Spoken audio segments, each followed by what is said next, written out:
He's been a guerrilla leader, a guerrilla fighter, a top diplomat, and in the last few years, he's been CEO of Afghanistan, a post equivalent to the Prime Minister. Dr. Abdullah Abdullah, welcome to this interview with Strategic News International. Thank you. Dr. Abdullah, yeah, after many years. Dr. Abdullah, you had a trade and investment meeting on Afghanistan in Mumbai. But the point that many people are asking is there is no peace in Afghanistan. There is reports of violence every day, killings and all. What are we looking at here? Security challenges are there, unfortunately, in the suffering of the people because of those incidents which has been taking place. Days in and out sometimes. Those are serious challenges. If you look at if you take it put it into the context, from last year that we had trade show in New Delhi, trade and investment show, India-Afghanistan International Trade and Investment Show. Up till this year, a lot of businesses have started in Afghanistan. A lot of deals were made between business communities in both countries, and we opened air corridor for trade between Kabul and Delhi and Kabul and Mumbai, and that became an example for us opening trade corridors with other countries as well. If we wait until the security situation is resolved, I think we might miss a lot of other opportunities. But meanwhile, we have maintained our focus on to make efforts to improve security. We shouldn't forget that a few years back, the job of security and defense, it was mainly for the over 100,000 international troops in Afghanistan. Now the numbers are much less. They are supporting and assisting and advising our defense and security forces. That in itself had an impact on the security situation, and also the fact that the Taliban have been able to operate outside Afghanistan and get Scots-free. That in itself is also a factor that has persisted, unfortunately. But the Taliban remain strong, aren't they? I mean, there's a lot of talk that they are factionalized and all that. But at the end of the day, they're able to carry out attacks even in Kabul. They, once you look at the context of the situation, in the nature of the incidents which are taking place, I've been in the other side of the fight, in different sides of the fight, unfortunately or fortunately at the right time of the history. The point is that when we used to plan an attack, our main part of the plan would be how to retreat, how to come back. In any attack, you have the chance to succeed, you have the chance not to succeed. How to get back, how to retreat. When you have suicidals, which are making plans only for one-way attack, that makes it much more complicated than any other type of conventional or guerrilla warfare. So that's a challenge for Afghanistan. That's also a challenge for countries with much better capabilities. But unfortunately, we happen to be in the sharp side of the front. So the reports we get is that the Taliban are factionalized and Pakistan's control over them is in doubt. Is this correct? I would say that partly that the fact that Taliban are not as unified as they used to be under late Mullah Omar, that's a fact. But at the same time, we do believe that the influence over these factions are not are not negligible. The influence could be used in order to encourage them to come to the negotiating table, or pressure should be applied on them. But the fact that China, which is Pakistan's ally, is today talking to the Taliban, and you have Russia also talking to the Taliban. I don't know what faction they talk to, but one presumes that they all want the same thing, which is stability in Afghanistan.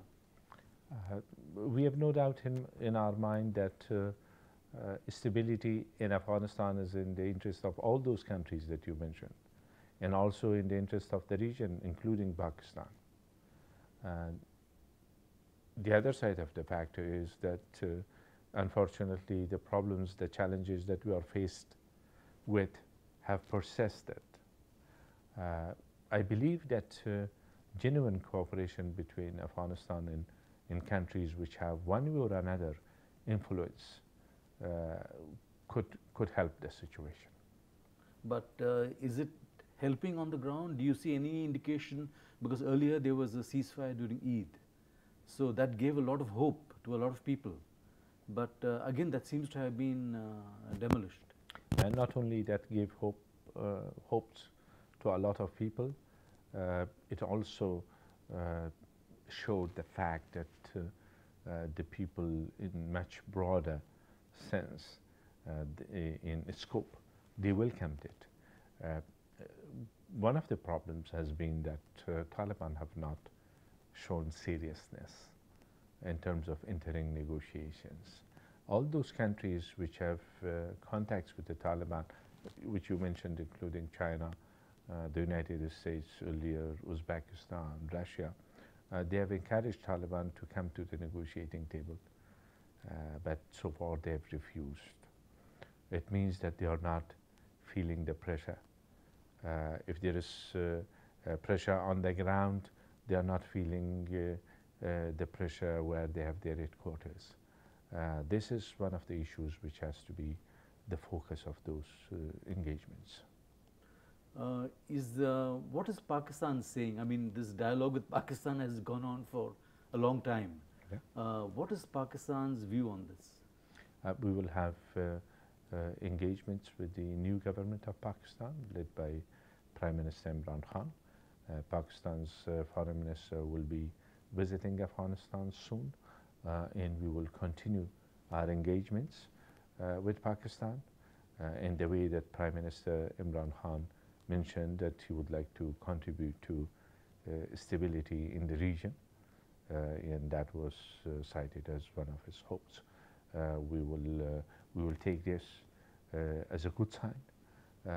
Meanwhile, the realities on the ground in the challenges that we are faced with are not just for us. In the nature of these groups, which are today fighting against us, is such that tomorrow they could turn against anybody, regardless of the stance that they have made, because these groups have agenda of their own. At times they take advantage of the agendas of certain institutions or certain countries in their own interest, but at the end of the day they are pursuing only their own agenda, which doesn't match any country's or state's legitimate interest. Is there a link between the Taliban and the Islamic State? As far as their ideology is concerned, as far as the nature of activities, terrorist actions and violence that they are carrying out against the people, you may think that they are the same, but they are different entities.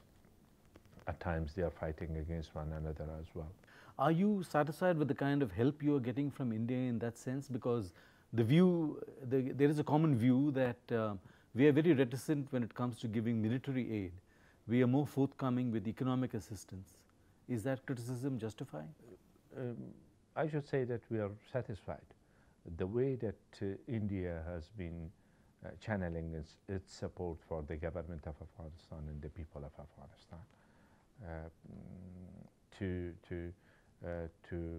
elaborate a little bit, they are asking us today the unity government and the leadership in Afghanistan, and earlier the previous administration in Afghanistan led by former President Karzai, that what are your needs? And we give them the list of our needs, which are not one or two. And they come in the realm of their possibilities in response to our demands, which has covered areas of economic development, services, education, humanitarian assistances, capacity building, health services, in much more infrastructure, energy, and the trade and investment show here in Mumbai today is one such an example, which you see that shows the level of cooperation between both countries. We are grateful to what India has been providing to us in support of our people, and we are happy with the level of cooperation. President Trump has apparently indicated that he would like India to take a more military role in Afghanistan. Now, tell me, given the fact that there are already foreign troops present there, would the addition of another element of foreign nature, is this going to help the ground situation? One is security cooperation, which exists between both countries. In one element and one factor in the South Asia strategy, President Trump's South Asia strategy has been regional cooperation. Regional cooperation continues. One was the addressing the issue of the sanctuaries for the Taliban or other terrorist groups. And the other element of it is support for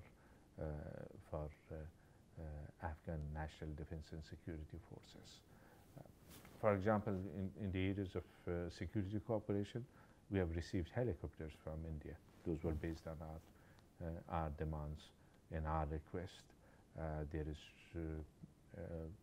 other areas of security cooperation, including training of the officers of the National Army and National Police in Afghanistan, intelligence sharing on the terrorist groups.